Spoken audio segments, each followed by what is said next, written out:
In Lesson 2 of Abstract Algebra, I explained algebraic structures with one binary operation. In Lesson 3 of Abstract Algebra, I explained algebraic structures with two binary operations. And in Lesson 4 of Abstract Algebra, I explained algebraic structures resulting from the pairing of two of the previous structures. While I presented all these structures, I named only the most commonly used structures. The viewer is not surprised, I assume, if I say that mathematicians have named almost all possible combinations of properties. Therefore, the goal of this video is to give you some additional names that you may encounter in your formal study of abstract algebra. More precisely, in this video, I will add names for structures with one operation. As I present them, you will also realize how easy it is to modify axioms to create new concepts and new structures. Before I continue, though, I want to reiterate a comment which I made in Lesson 4. If this is your first time learning algebraic structures and you feel lost with the plethora of the names and what they stand for, do not despair. As you study more abstract algebra, everything becomes natural. The names, the properties, the relations, and so on repeat themselves. Repetition is the mother of knowledge. The structures with one operation that I had named in Lesson 2 are the semigroup, the monoid, and the group. The semigroup is a set endowed with an operation which is associative. The monoid is a set endowed with an operation which is associative and has a neutral element. The group is a set endowed with an operation which is associative. It has a neutral element, and every element has an inverse element. To each of these structures, we add the adjective abelian to its name if, in addition, the operation is commutative.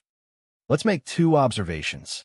The first observation is that the minimal structure of the named ones requires that the operation has a property. The associativity property. I left unnamed the structure resulting from equipping a set with an operation which does not have any property.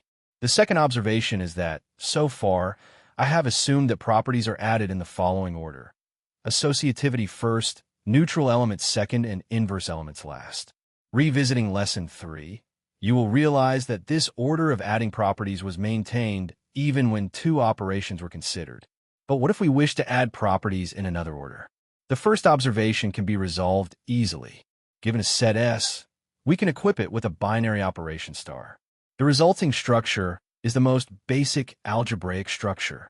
For it, the name groupoid had been proposed in 1937, but many mathematicians do not like it since the term is used in category theory with a different meaning.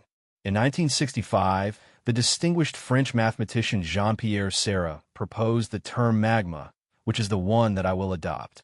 However, I must note that there is no universally accepted name by mathematicians, and at least one more name has been proposed. Now, let's address the second observation. Starting with a magma, we would like to add the properties of a binary operation in reverse order. However, there's an obvious problem that we must overcome. To define inverse elements, we must have the neutral element first. Therefore, if we wish to reverse the order of adding the properties, we must find a way to introduce a concept similar to inverse elements independently of the neutral element. Towards this goal, a hint is provided by a theorem that we have proved for groups. Using the inverse elements, the equation C star x equals b has a unique solution in X. In the standard algebra of elementary school, students say, upon dividing with C, we find the solution x equals b over C. Hence, we can overcome the difficulty we are facing if we can define a concept of divisibility between random elements. Given two elements b and c of a magma, we say that b is left divided by c if there is an element x such that c star x equals b. Contrary to the standard multiplication, we must say left divided since the star operation is not necessarily commutative. But like in the traditional multiplication, the previous definition effectively defines the ratio b over c, the left ratio to be exact. Similarly, b is right divided by c if there is an element y such that y star c equals b. Obviously, the definitions imply that x right divides b and y left divides b. Often x and y are indicated as ratios by using the backslash to indicate the left division of b by c and the slash to indicate the right division of b by c. We say that the binary operation obeys the Latin square property if for each pair of elements B and C, there is a unique left divisor and a unique right divisor. A magma whose binary operation obeys the Latin square property is called quasigroup. A notion that is closely related to divisibility is the notion of cancellability. An element X is left cancelable if for all elements B and C, the equality X star B equals X star C implies B equals C. An element X is right cancelable if for all elements B and C, the equality B star X equals C star X implies B equals C. An element X is cancelable if it is both left and right cancelable. A magma is left cancelable if all its elements are left cancelable. And similarly for right and two-sided cancellability. It is easy to see that a quasigroup is cancelable. However, it is not true that a cancelable magma is a quasigroup. Cancellability can replace only the uniqueness of the Latin square property. The positive natural numbers equipped with the operation of addition is a cancelable abelian semigroup. It is obvious that for any natural numbers n, m, and x, such that x plus m equals x plus n, it always follows that m equals n. However, despite its cancellability, it is not a quasigroup. The equation x plus m equals n has no solution for x in the set of non-zero natural numbers if m is greater than n. A left-absorbing element of the magma is an element which, when composed with any other element from the left, gives back itself. A right-absorbing element of the magma is an element which, when composed with any other element from the right, gives back itself. An absorbing element is both left and right absorbing. Recall that in the field of the real numbers, the zero is an absorbing element for multiplication, and we cannot divide by zero. Similarly, in any field, the neutral element of the additive operation is an absorbing element of the multiplicative operation. Cancellability does not hold for an absorbing element. Having bypassed the invertibility of the elements by the introduction of divisibility, we can easily add the remaining two properties to a quasigroup to reach a group structure. A loop is a quasigroup with a neutral element. That is, the binary operation obeys the Latin square property and it has a neutral element. For a loop, the neutral element is unique. If E' is a second neutral element, then for all elements X the following two equalities are true. Using cancellability, this implies that E equals E'. As an example of a loop, consider the set L of the two-dimensional matrices having a lower triangular form, with positive elements on the main diagonal. Given two matrices X and Y, we define the star operation among them to be as follows. This operation is known as the anticommutator of X and Y. In general, the anticommutator is not an associative operation. This can be verified easily by a quick calculation. Now we equip the set L with the anticommutator. Obviously, L is not a semigroup. However, it is easy to verify that it is a loop. That it has a neutral element is obvious since the set L contains the unit matrix. Divisibility is also satisfied. In fact, since the matrices of L have non-zero determinant, they are invertible. This means that for any matrices B and C in L, the equations B times X equals C and Y times B equals C have unique solutions for X and Y. Given a loop, if the binary operation is also associative, the loop becomes a group. This statement is easy to prove. For a random element X in a loop, there exist unique left and right inverse elements indicated by C and B respectively. Right composing B to the first equation and using associativity, we find that B equals C. Therefore, when associativity is added to a loop, the left and right inverses merge to a single element, the inverse of X.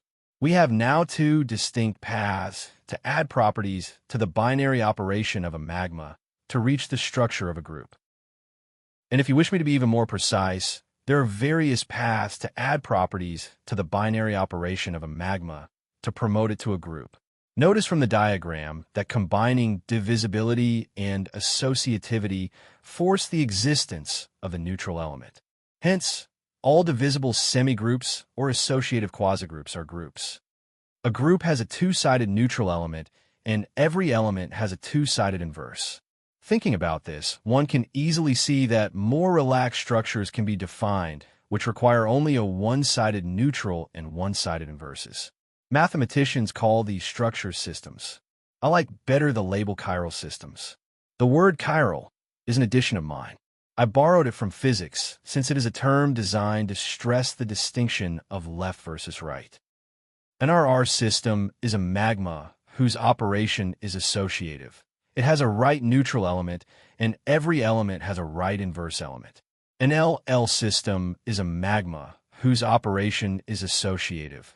It has a left neutral element, and every element has a left inverse element. An RL system is a magma whose operation is associative. It has a right neutral element, and every element has a left inverse element. Finally, an LR system is a magma whose operation is associative. It has a left neutral element, and every element has a right inverse element. Now it can be shown that an RR system is also an LL system, that the right and left neutral elements are unique and equal, and that the left and right inverse elements of each element are unique and equal. Hence, these systems are groups. It's unnatural to wonder if there are RL systems which are not LR systems. And similarly, if there are LR systems which are not RL systems. The answer to both questions is affirmative. Let me show to you easy examples using two-dimensional matrices. Consider the set S1 of all two-dimensional square matrices having vanishing elements in the first row and non-zero element in position 2, 2. We equip this set with the standard matrix multiplication, which is an associative operation. Then, it can easily be checked that there is a matrix which is the left neutral element, but there is not a matrix which is a right neutral. Also, each matrix of a given form has a right inverse matrix. Therefore, S1 equipped with matrix multiplication is an LR system, but not an RL system. Similarly, consider the set S2 of all two-dimensional square matrices having vanishing elements in the first column and non-zero element in position 2, 2. We equip this set with a standard matrix multiplication. Then, it can easily be checked that there is a matrix which is the right neutral element, but there is not a matrix which is a left neutral. Also, each matrix of a given form has a left inverse matrix. Therefore, S2 equipped with matrix multiplication is an RL system, but not an LR system. And by concluding these examples, I have finished my presentation. I hope you liked it. If you did, please subscribe to my channel to help the creation of more videos. Thanks a lot for your support.